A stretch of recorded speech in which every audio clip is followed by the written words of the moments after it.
We're going to do section 5.5, complex eigenvalues. The matrix eigenvalue eigenvector theory already developed for Rn applies equally well to Cn.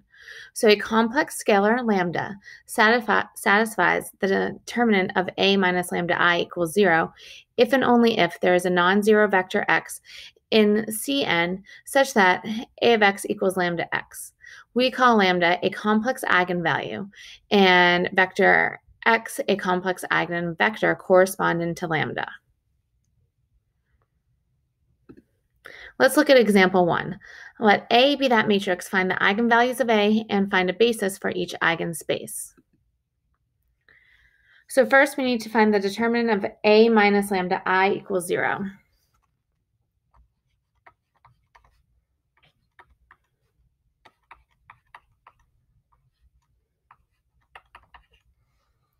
So this would be the determinant of 5 minus lambda, negative 5, 1, 1 minus lambda.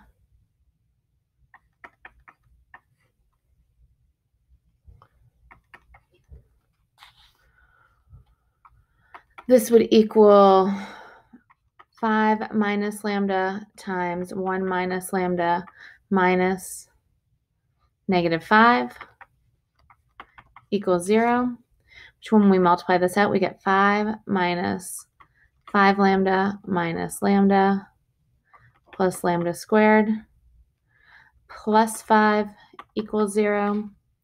So we would have lambda squared minus 6 lambda plus 10 equals 0. Now, there's no factors of 10 that add up to negative 6, so we'll have to use the quadratic formula in order to find lambda. So we would have lambda equals 6 plus or minus the square root of negative 6 squared minus 4 times 1 times 10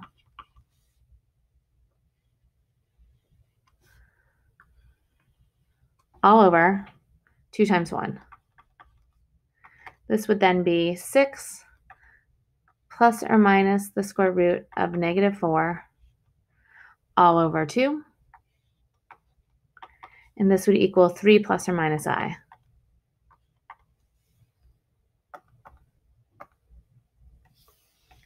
So for lambda, so we have to do this for both. So for lambda, 3 plus I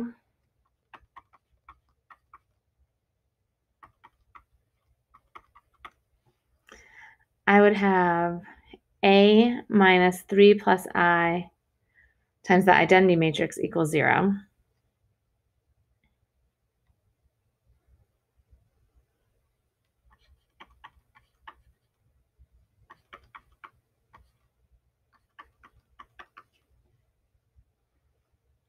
And then this ends up equaling 2 minus I, 1, negative 5, negative 2 minus I,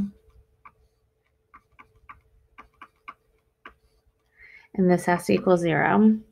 When I go through and I do this, I end up getting 2 minus I times x1 minus 5 times x2 equals 0. And I also have x1 plus negative 2 minus I, x2 equals 0. Now for one of these, we need to solve for x1, or you could do x2, but x2 is multiplied by both, so it's easiest to solve for x1 here. So I end up having x1 equaling negative 2 minus I, x2. And then what you can do is, since this is what x1 equals, we can plug it back into this x1 here, and I end up getting 2 minus I times negative 2 minus I, x2 minus 5x2 equals 0. This becomes 2 minus I times 2 plus I times x2 minus 5x2 equals 0.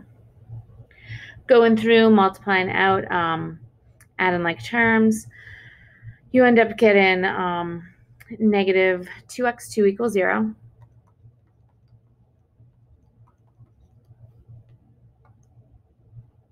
So therefore, x2 equals 0. So x2 is my free variable.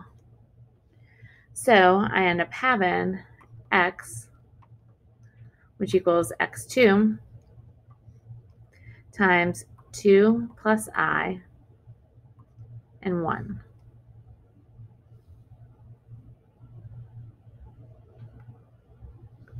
So that's the basis for lambda equals 3 plus I. So now we need to do this also for lambda equals 3 minus I.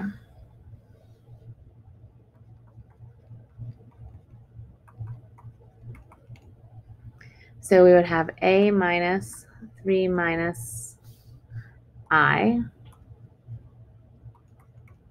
times that identity matrix equals 0. And since these are complex, we write it a little differently. We don't have it equal to 0. We'd have 2 plus I, 1, negative 5, negative 2 plus I times x1, x2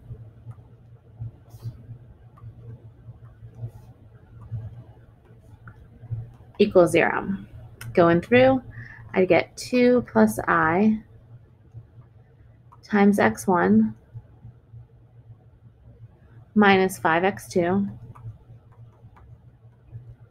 equals 0. And I would have x1 plus negative 2 plus I x2 equals 0.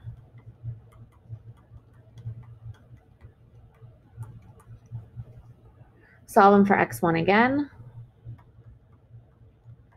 I end up getting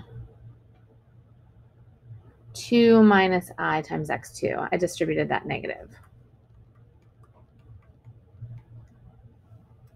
Going over and plugging that into x1 again over here, I'd have 2 plus I times 2 minus I times x2 minus 5x2 equals 0. This, when I multiply it all out, ends up being negative 2x2 equals 0. So I have x2 equals 0 again. So x2 is free.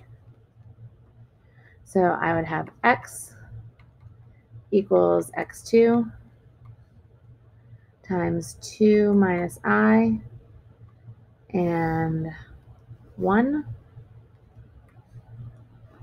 So my basis for these, so this would be, we can call this V1, and we can call this V2. So my basis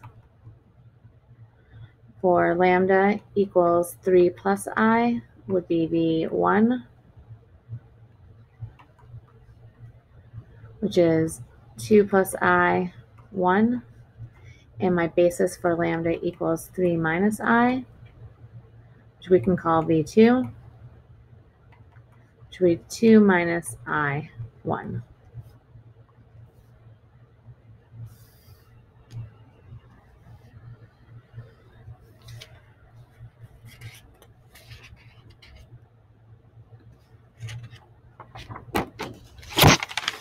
Real and imaginary parts of vectors.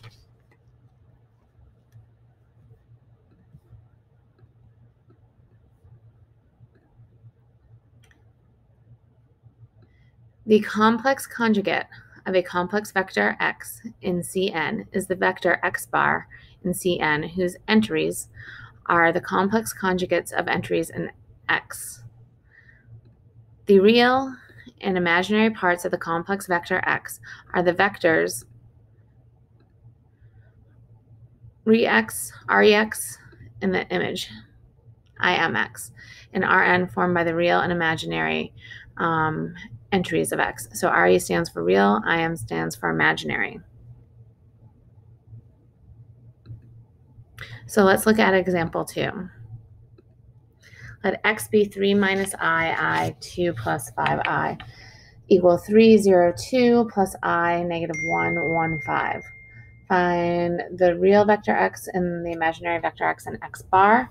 So our real vector they gave us is 3, 0, 2. Our imaginary is negative 1, 1, 5. And x bar would be 3, 0, 2 minus I, negative 1, 1, 5, which equals 3 plus I, negative I, and 2 minus 5i.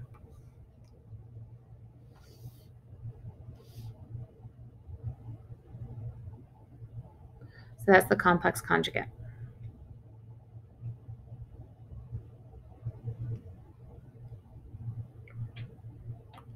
Theorem 9. Let A be a real 2 by 2 matrix with a complex eigenvalue lambda equals A minus BI.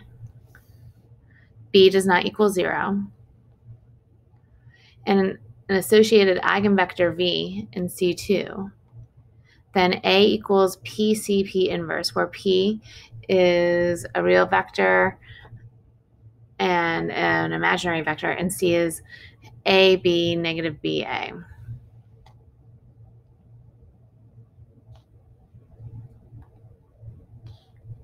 So find an invertible matrix P and a matrix C of the form A, B, negative BA, such that the given matrix has the form A equals P, C, P inverse. Let A be 5, 1, negative 2, 3. So the first thing we need to do is we need to find the determinant of A minus lambda I equals 0.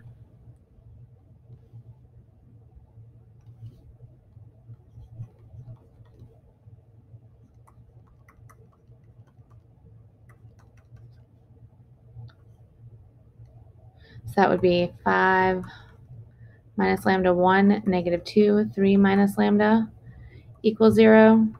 Remember, those absolute values mean determinant.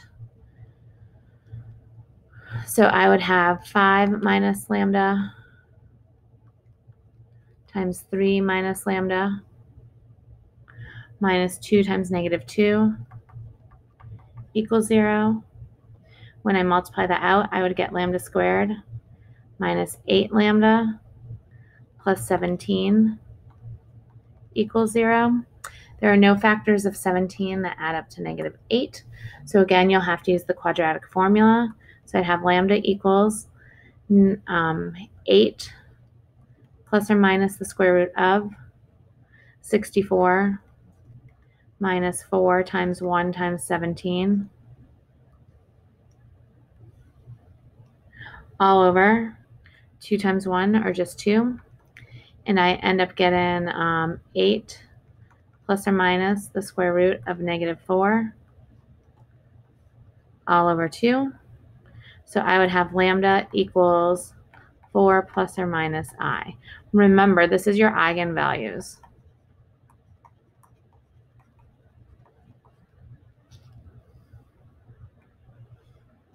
So we need to go ahead and find A minus 4 plus I times the identity matrix equals 0. So we'd have 1 minus I, 1, negative 2, negative 1 minus I times x1, x2 equals 0. Going through and doing this, you end up having 1 minus I x1 minus 2 x2 equals 0. And then you would have x1 minus 1 plus I x2 equals 0. we end up going through the same process we did before. X1 would be positive 1. So I'd have X1 equals 1 plus I times X2. When we go through and plug that into the other equation and solve, you would end up getting X2 is free. So we would have V1 would be 1 plus I 1. Do the same thing for A minus 4 minus I times that Dundee matrix equals 0. So I'd have 1 plus I, 1, negative 2, negative 1 plus I times x1, x2 equals 0. Here I'd have 1 plus I times x2 times x1 minus 2x2 equals 0. And then I would have x1 plus negative 1 plus I, x2 equals 0. You're going to get an x1 equaling 1 minus I times x2.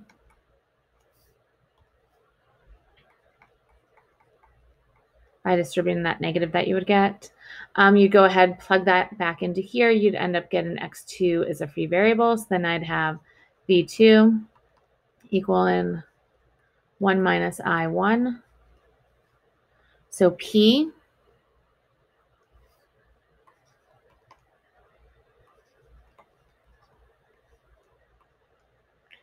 in this form. So we're going to be using V2 because it has to be in the form A minus BI. So this has to, if you go back and look at it, it has to be in the form A minus BI. So that's why we're using V2. And we would have 1, 1, negative 1, 0. So then we'd have C equals P inverse AP.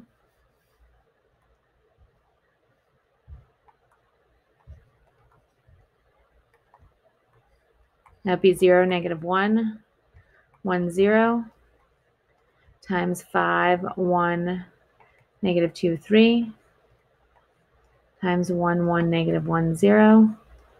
When you multiply that through, you get 4, negative 1, 1, 1 would be C.